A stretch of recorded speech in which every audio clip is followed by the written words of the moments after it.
Саламатсыздар ма оқушылар? Бүгінгі сабақтың тақырыбы кіші ғарыш денелері. Сабағымызды бастамас бұрын өткен сабаққа шолу жасайық.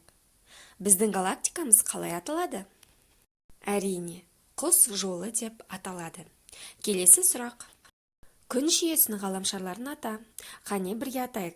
Меркурий, Шолпан, Жер, Марс, Юпитер, Сатурн, Уран, Нептун. Бәрекелді. Келесі сұрақ. Енді оқушылар, соңғы сұрақ. Күн жүйесінде ғаламшарлардан басқа қандай денелер бар деп ойлайсыздар? Әрине, астероидтар, кометалар, метеориттер. Бүгінгі сабақ осылар туралы болмақ. Ал енді оқушылар, комета мен астероидты ажыратып алайық. Түнгі аспаннан кометаны көру сирек және есте қаларлық құбылыс. Ол күн жүйесінің айналасында өз орбитасымен үлкен эллипс бойымен қозғалып жүреді. Күннен алыс жерде астероидтерден еш ажыратылмайды. Бірақ күнге жақындаған сайын мұзы еріп булана бастайды да ядроның жанында газ тозаңды бұлт пайда болады. Оны кома дейді. Онан кейін күн сәулесіне шағылысып, құйрығы жарқырайды. Сондықтан біз оны құйрығы жарқырайтын дене түрінде көреміз. Кометаның құйрығы үнемі оның артынан ілесіп жүрмейді. Күннен алыстағанда құйрығы оның алдында болады. Кометаның құрылысы. Комета ядродан тұрады. Басы, құйрығы және комасы болады.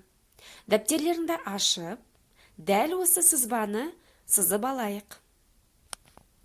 Енді оқушылар, астероидтар дегеніміз не, соған тоқталайық. Астероид тас кесегінен не металл араласқан тастан тұратын кіші ғарыш денесі.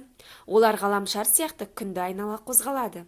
Күн жүйесіндегі астероидтардың тығыз шоғырланған орны Марс пен Юпитердің арасы.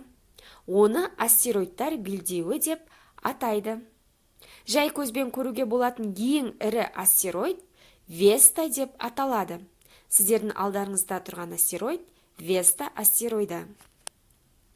Диаметрі 10 километрден асатын астероидпен соқтығысу жер үшін қауіпті.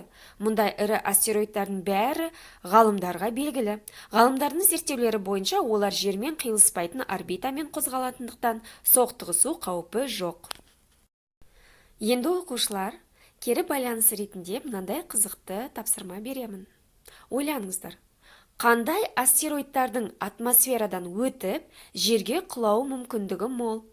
Тас па әлде темір ме? Және неліктен? Назарларыңызға рахмет, сау болыңыздар.